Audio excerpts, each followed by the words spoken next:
누군가와의 대화 후 마음이 괜히 허전하거나 가족의 한마디가 오래도록 마음에 남아 힘들었던 적 있으신가요? 안녕하세요. 중장년 정서 회복 상담을 25년 넘게 해온 김정은 상담사입니다. 삶이 깊어질수록 관계의 결은 더 복잡해지고 그 안에서 느끼는 외로움도 더 깊어집니다. 오늘 영상에서는 우리 마음을 가장 많이 흔드는 인간관계를 돌아보며 지금 이 시점에 왜 관계 정리가 중요한지 함께 생각해 보려 합니다. 불편한 인연을 내려놓는 지혜, 고요한 시간 속에서 나를 회복하는 용기. 이 영상이 여러분께 그런 평화의 길을 여는 시작이 되길 바랍니다. 이야기가 도움이 되셨다면 구독과 좋아요 부탁드립니다. 댓글에 숫자 7을 남겨주시면 그 짧은 숫자가 저에게 큰 힘이 됩니다. 1. 존중 없는 가족관계는 내 마음을 병들게 한다. 가족이라는 이름 아래 참 많은 감정이 숨겨져 있습니다. 사랑과 애정도 있지만 때로는 서운함과 상처가 더 크게 자리 잡기도 하지요. 서울에 사는 54세 최 여사님은 요즘 들어 자꾸만 숨이 막히는 느낌을 받는다고 했습니다. 남편과 자식들에게 아무리 정성을 쏟아도 돌아오는 건 당연한 듯한 반응뿐. 엄마니까 당연하지 말해 뭐해라는 말들이 그녀에겐 마치 당신은 그저 기능일 뿐이라는 말처럼 들렸다고 합니다. 가족 안에서도 존중이 사라지면 마음이 서서히 병들어갑니다. 부처님께서는 가장 가까운 이에게 함부로 하지 말라. 가까움은 사랑이 아니라 더 큰 책임이다라고 말씀하셨습니다. 그 말처럼 가족이라는 이유로 함부로 대하고 참고 견디기를 강요하는 관계는 결코 건강하지 않습니다. 우리는 종종 가족이니까 이해해야지, 부모니까 다 참아야지 하며 스스로를 억누릅니다. 하지만 그런 억눌림이 쌓이고 쌓이면 결국 마음의 병이 되어 나타납니다. 명절 때마다 반복되는 무례한 말, 식사 자리에서의 비아냥, 너는 뭘 해도 안 돼 같은 말들이 은근한 폭력이 되어 우리 자존감을 무너뜨리죠. 특히 중장년이 되면 가족 안에서의 역할은 더욱 무거워집니다.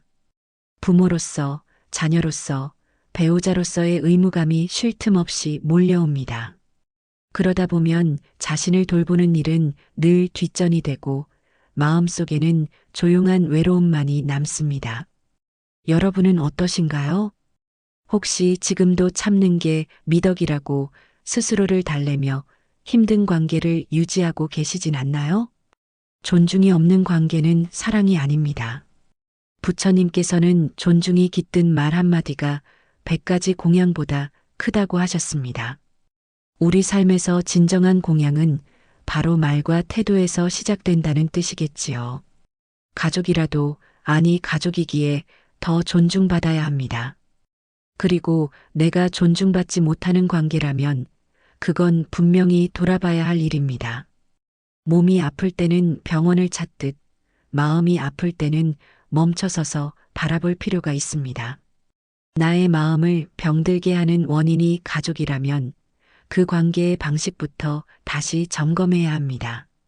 내가 아파지는 가족 관계는 결코 온전한 사랑일 수 없습니다. 그 진실을 마주하는 순간부터 우리는 조금씩 회복할 수 있습니다. 2. 갈등과 상처가 반복되는 오래된 관계. 갈등이 한두 번이라면 참을 수 있습니다.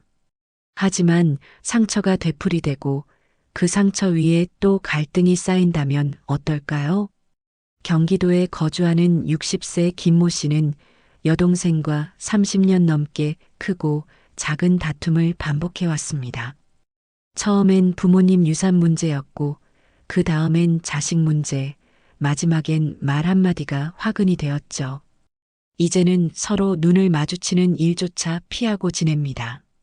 그러면서도 마음속에는 늘 가족이니까 언젠간 풀리겠지 하는 기대를 품곤 했습니다. 부처님께서는 진흙 속에서도 연꽃은 피어난다 하셨습니다. 하지만 이 말의 진짜 뜻은 진흙에 머물러 있으라는 뜻이 아니라 그 진흙에서 벗어나 피어나야 한다는 의미입니다. 즉, 괴로운 관계 속에 계속 머무는 것이 미덕이 아니라는 겁니다.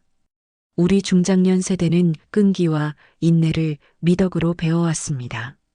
그러다 보니 반복되는 갈등조차 묵묵히 견디며 살아온 경우가 많습니다. 하지만 아무리 오래된 인연이라도 나를 아프게 만드는 관계라면 그 인내는 나를 갉아먹는 고통일 수 있습니다. 가족은 등 돌릴 수 없는 존재라는 생각에 우리는 스스로를 자꾸만 속입니다. 하지만 부처님께서도 말씀하셨습니다. 해를 주는 사람을 멀리하는 것도 자비다. 이 말은 타인을 벌하는 뜻이 아니라 나의 평화를 지키기 위한 지혜를 뜻합니다. 갈등이 반복되는 관계는 서로가 서로에게 상처를 입히는 고리입니다.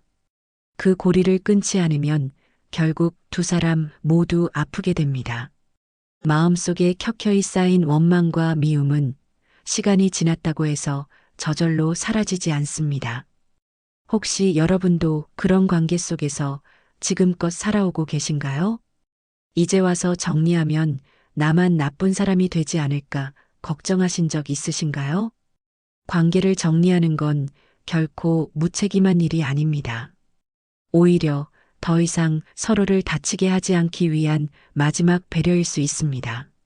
30년을 반복한 싸움보다 1번의 단호한 결정이 평화를 가져다 줄 수 있습니다. 늦지 않았습니다. 내 마음이 매번 아파오는 그 관계, 이제는 놓아도 괜찮습니다. 3. 내 행복과 성장을 방해하는 사람들. 우리는 종종 주변 사람 덕에 내가 여기까지 왔다고 말하지만 어떤 사람은 오히려 내 성장을 억누르고 나의 기쁨에 찬물을 끼얹곤 합니다. 경남 창원에 사는 57세 이모 씨는 얼마 전 새로운 공부를 시작했습니다. 아이들 다 키워놓고 이제야 자신을 위한 삶을 살고 싶다며 도전한 일이었지요. 그런데 가장 가까운 남편과 시누이의 반응은 차가웠습니다. 그 나이에 뭘 더 하려고 해? 지금 편하게 살면 됐지. 왜 쓸데없는 욕심을 부려? 그 말 한마디에 이 씨는 한동안 책을 펼치지 못했다고 합니다. 부처님께서는 남이 던진 불덩이를 그대로 받지 말고 놓아라 하셨습니다. 누군가의 말이 나를 상처 입히려 한다면 그 말 자체를 붙잡지 않는 것이 지혜입니다. 하지만 가족이나 가까운 사람일수록 그 말이 더 깊이 박히고 쉽게 놓아지지 않지요. 우리 중장년 세대는 특히 주변 시선과 기대에 익숙해져 있습니다. 그래서 내 삶에 주도권을 쥐는 것이 때로는 이기적인 행동처럼 느껴지기도 합니다. 하지만 나를 억누르는 사람이 주변에 있다면 그 관계를 다시 바라봐야 합니다. 부처님은 또 이렇게 말씀하셨습니다. 자신을 사랑하듯 타인을 사랑하라. 그러나 자신을 해치는 사랑은 진짜가 아니다. 사랑이라는 이름으로, 걱정이라는 이유로 나의 선택을 깎아내리고 나의 열정을 비웃는 이들이 있습니다. 그런 말들이 반복되면 우리는 점점 움츠러들고 결국 자신을 의심하게 됩니다. 내가 정말 잘못된 선택을 하는 건 아닐까, 지금 행복을 추구하는 게 무리한 건 아닐까 하고 말이지요. 여러분은 지금 어떤 사람들과 함께하고 계신가요? 그들은 여러분을 응원해주고 있나요? 아니면 자꾸만 주저앉게 하나요? 누군가의 말이 나의 가능성을 닫고 있다면 그건 결코 건강한 관계가 아닙니다. 삶의 방향은 내가 선택해야 합니다. 내가 성장하는 것을 싫어하는 사람은 결국 나의 행복도 원하지 않는 사람일 수 있습니다. 진정한 인연은 내가 웃을 때 함께 기뻐하고 내가 도전할 때 조용히 등을 밀어주는 사람입니다. 그런 사람이 아닌 관계는 이제는 조금 멀어져도 괜찮습니다. 4. 죄책감을 강요하는 가족의 말, 그 숨겨진 폭력. 그래도 내가 자식인데 그 정도도 못해? 내가 그렇게 해서 부모 체면이 서겠니? 이런 말 한 번쯤 들어보신 적 있으시죠? 인천에 사는 52세 박 여사님은 아버지 병간호를 두고 큰오빠와 갈등을 겪고 있었습니다. 모든 부담은 박 여사님 몫인데 정작 오빠는 전화 한 통 없이 넌 여자고 막내니까 당연히 해야지라는 말만 던졌다고 합니다. 마음속에 화가 치밀었지만 박 여사님은 그래도 가족인데라는 생각에 입을 다물었다고 하네요. 부처님께서는 자비란 억압이 아니라 자유를 주는 것이다라고 하셨습니다. 진정한 가족 사랑은 희생을 강요하지 않습니다. 하지만 우리 주변에는 가족이니까 당연하다는 말을 무기로 죄책감을 심는 이들이 종종 있습니다. 이런 말들은 겉으로는 사랑처럼 들리지만 사실은 상대를 조종하고 스스로를 희생하게 만드는 감정적 폭력입니다. 특히 중장년 시기엔 부모 부양, 형제 자매와의 책임, 자식 뒷바라지 등 감당해야 할 관계가 너무 많다 보니 그 안에서 자신을 지키는 것이 더욱 어려워집니다. 우리는 좋은 사람이 되기 위해 참고 또 참습니다. 하지만 그렇게 억누르다 보면 어느 순간 나는 왜 이렇게 살아야 하지? 하는 자괴감에 빠지게 되죠. 그때부터는 마음뿐 아니라 몸까지도 병들기 시작합니다. 부처님께서는 또 이렇게 말씀하셨습니다. 죄를 짓지 않고도 죄책감을 갖게 하는 이는 어둠을 밝히지 못한 자다. 상대가 나를 향해 들이대는 그 말이 정말 진심인지 아니면 자신의 책임을 나에게 떠넘기려는 이기심은 아닌지 한 번쯤 멈춰서서 바라봐야 합니다. 가족이라도 아니 가족이기에 더 조심해야 합니다.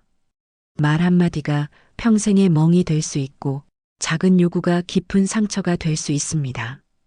여러분은 지금 어떤 말을 듣고 계신가요? 그 말이 정말 나를 위한 말인지 아니면 나를 이용하려는 말인지 이제는 구별해야 할 때입니다. 감정적 폭력은 소리 지르지 않아도 마음을 얼어붙게 만들 수 있습니다. 이제는 내 마음을 먼저 살펴야 합니다. 누구의 기대도 아닌 나의 평화를 위해서 말이지요. 손해만 보는 인연, 관계에도 균형이 필요하다. 너는 늘 손해보는 쪽이더라. 친구가 툭 던진 그 말에 대구에서 자영업을 하는 58세 정 씨는 가슴이 철렁했습니다. 그 말이 맞다는 걸 스스로도 알고 있었기 때문이지요. 언제나 먼저 연락하고, 먼저 양보하고, 먼저 사과하는 사람. 그게 정 씨였습니다. 그는 늘 그래도 내가 참고 넘기면 편하잖아라며 스스로를 달랬지만 속은 늘 비어 있었고 사람들에겐 점점 소모되어 가는 느낌만 남았습니다. 부처님께서는 중도의 길을 걸어라고 하셨습니다. 이 말은 삶의 모든 일에 균형이 필요하다는 뜻입니다. 관계 역시 마찬가지입니다. 한쪽이 계속해서 손해만 보고 있다면 그건 더 이상 건강한 인연이 아닙니다. 우리 중장년 세대는 관계를 오래 유지하는 것에 가치를 둡니다. 끊는 것보다 붙잡는 것이 미덕이라 배워왔지요. 하지만 붙잡는다고 해서 모두가 함께 성장하는 건 아닙니다. 오히려 한 사람이 계속 퍼주고 희생하는 관계는 결국 지치고 무너지게 됩니다. 혹시 여러분은 어떤가요? 늘 먼저 배려하고 상대의 기분을 맞춰주고 내 감정은 뒤로 밀어본 적 있으신가요? 부처님은 또 이렇게 말씀하셨습니다. 자신을 해치면서까지 남을 돕는 것은 참된 자비가 아니다. 이 말은 우리가 진심으로 남을 아끼기 위해서라도 먼저 나 자신을 돌봐야 한다는 가르침입니다. 관계에 균형이 없으면 결국 둘 다 무너지게 됩니다. 한 사람만의 노력으로는 관계가 오래가지 못합니다. 서로 주고받고 때로는 기대고 기댈 수 있어야 비로소 그 인연은 오래도록 따뜻해질 수 있습니다. 정 씨는 요즘 새로운 다짐을 했다고 합니다. 이제는 나도 조금은 받으면서 살겠다. 그 말은 어쩌면 처음으로 자신에게 준 선물 같았습니다. 손해만 보는 인연은 더 이상 나를 성장시키지 못합니다. 이제는 관계에도 균형이 필요하다는 걸 기억하세요. 서로의 삶을 건강하게 지켜주는 인연만이 우리에게 진짜 위로가 될 수 있습니다. 6. 관계를 정리하면 비로소 열리는 새로운 가능성. 그 사람과 멀어진 뒤 마음이 참 이상하게 편하더라고요. 부산에 사는 55세 박모 씨는 그렇게 말하며 미소를 지었습니다. 오랜 세월 알고 지낸 친구였지만 만날 때마다 기운이 빠지고 늘 비교당하고 은근히 무시당하는 말을 들어야 했습니다. 그래도 친구니까란 이유로 관계를 유지해왔지만 어느 날 문득 이게 과연 친구인가 싶은 생각이 들었다고 합니다. 그리고 조용히 연락을 끊었습니다. 그 순간 박 씨는 오히려 자신이 더 단단해졌다는 걸 느꼈다고 합니다. 부처님께서는 비워야 채울 수 있다고 하셨습니다. 이 말은 마음에도 관계에도 적용됩니다. 쥐고 있는 것이 나를 아프게 한다면 그 손을 놓는 것이 진정한 자비일 수 있습니다. 우리는 종종 관계를 정리하는 일을 두려워합니다. 마치 내가 나쁜 사람이라도 되는 것처럼 느끼고 이 나이에 사람 하나 잃으면 또 누굴 만나나 하는 불안이 들기도 하죠. 하지만 그 관계가 나를 억누르고 성장을 막고 있다면 그건 진작 놓았어야 할 인연일지도 모릅니다. 부처님은 또 말씀하셨습니다. 헤어짐은 끝이 아니라 새로운 인연의 시작이다. 지나간 관계에 매달리는 대신 나에게 맞는 사람들과 새로운 길을 걸어갈 수 있도록 용기를 내는 것이 중요합니다. 특히 중장년 시기에는 관계의 무게가 더욱 크게 느껴집니다. 가족, 친구, 직장 동료까지 수십 년 쌓아온 인연을 쉽게 놓기 어려운 나이지요. 하지만 인연의 연륜이 깊다고 해서 그 관계가 반드시 좋은 것이라고 말할 수는 없습니다. 여러분은 지금 어떤 관계를 이어가고 계신가요? 그 관계 속에서 나는 존중받고 있나요? 아니면 계속해서 조심스럽고 숨죽여야 하는 사이인가요? 관계를 정리하는 일은 나를 지우는 것이 아닙니다. 오히려 나를 지켜내는 행위입니다. 나를 얽매는 인연을 내려놓았을 때 비로소 나에게 맞는 사람, 나를 따뜻하게 바라봐주는 인연이 찾아오게 됩니다. 새로운 가능성은 정리된 마음 위에 피어납니다. 그 첫걸음을 지금부터 내딛어 보세요. 7. 혼자 있는 시간이 내면을 단단하게 만든다. 요즘은 혼자 있는 시간이 제일 편해요.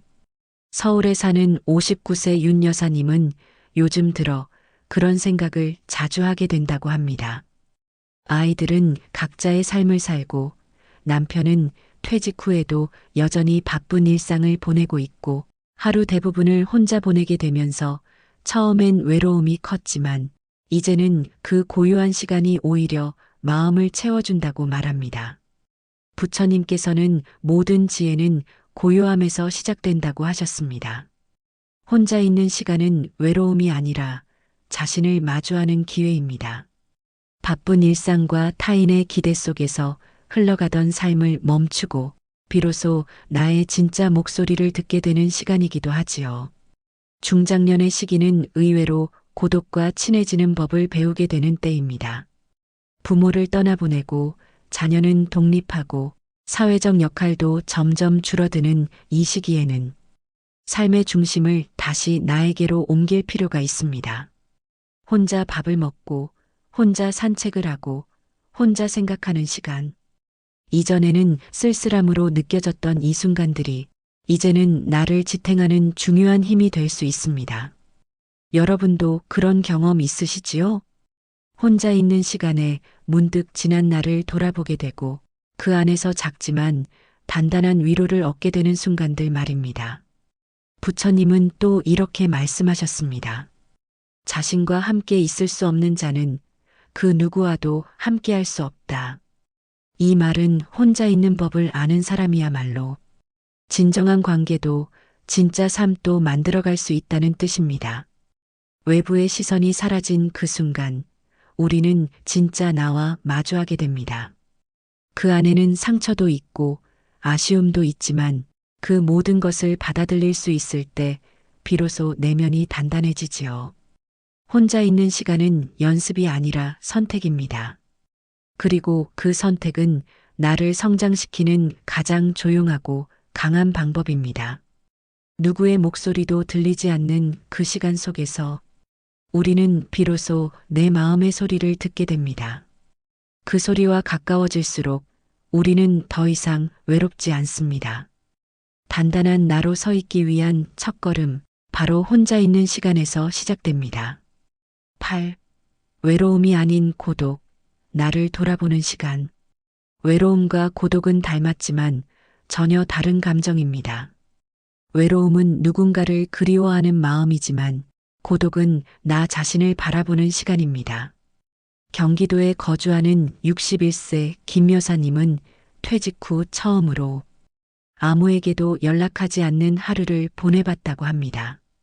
평소 같았으면 누군가에게 전화를 걸고 TV로 시간을 보내며 빈 공간을 채우려 애썼겠지만 그날은 가만히 창밖을 바라보며 자신을 들여다봤다고 합니다. 처음엔 허전했지만 이내 묘한 편안함이 찾아왔다고 했습니다. 부처님께서는 고독 속에서 진실한 자기를 만난다고 하셨습니다. 사람들과의 관계 속에서는 보여주고 싶은 나만 존재하지만 고요한 고독의 시간 안에서는 진짜 내가 모습을 드러냅니다. 중장년의 삶은 자주 변화를 마주합니다. 익숙한 사람들이 떠나고 역할이 바뀌고 무언가를 잃는 경험이 더 많아지지요. 그 속에서 우리는 문득문득 외로움을 느낍니다. 하지만 그 외로움을 두려워하지 말고 조용히 고독의 품으로 걸어 들어가 보세요. 고독은 나를 성장시키는 은밀한 통로입니다. 내가 진짜 원하는 것이 무엇인지, 어떤 감정을 미뤄두고 살았는지, 어떤 기억이 나를 여전히 붙잡고 있는지, 그 모든 것을 조용히 돌아볼 수 있게 해주지요. 여러분도 고독한 순간을 느껴본 적 있으신가요? 그 시간이 마냥 쓸쓸하고 공허하게만 느껴지셨나요? 부처님은 또 말씀하셨습니다. 고요함은 연못 위에 비친 달처럼 마음을 맑게 한다. 고독은 그런 고요함의 시작입니다. 그 시간은 결코 허무한 것이 아닙니다. 오히려 가장 정직하고 따뜻한 나를 만나는 길이지요. 사람에 치이고 말에 지친 날들 속에서 잠시 멈춰서서 나를 바라보는 시간. 그것이 바로 고독입니다. 그리고 그 고독은 우리를 더 단단하게, 더 깊게 만들어줍니다. 외로움을 이겨내기 위해서가 아니라 진짜 나를 다시 만나기 위해서 오늘 하루 고요한 고독과 함께 걸어보는 건 어떨까요? 인생을 돌아보면 가장 큰 상처는 낯선 이가 아닌 가까운 사람에게서 오는 경우가 많습니다. 그 중에서도 가족, 오랜 친구, 믿었던 인연에게서 받은 말 한마디, 행동 하나가 우리 마음을 깊이 흔들고 오랜 시간 아프게 하죠. 하지만 관계는 끊어야 할 때 끊어야 비로소 내 삶이 다시 숨을 쉴 수 있습니다. 여러분은 여러분의 마음을 지켜야 할 충분한 이유가 있습니다. 가족이든 친구든 그 이름 아래 감정적 폭력이 존재한다면 그 관계는 다시 바라보고 필요하다면 조용히 내려놓는 용기도 필요합니다. 혼자 있는 시간은 고독이 아니라 회복입니다. 고요한 평화 속에서 우리는 진짜 나를 만나고 그동안 미뤄둔 감정들을 하나씩 마주하며 내면을 단단히 세워나갈 수 있습니다. 이제부터는 타인의 기대가 아닌 나의 중심으로 관계를 다시 정돈해 보세요. 괜찮습니다. 늦지 않았습니다. 남은 인생이 더 단단하고 평화롭길 그 여정을 함께 응원하겠습니다. 이야기가 도움이 되셨다면 구독과 좋아요 부탁드립니다. 댓글에 숫자 7을 남겨주시면 그 짧은 숫자가 저에게 큰 힘이 됩니다. 여러분은 어떻게 생각하시나요? 여러분의 이야기도 댓글로 들려주세요.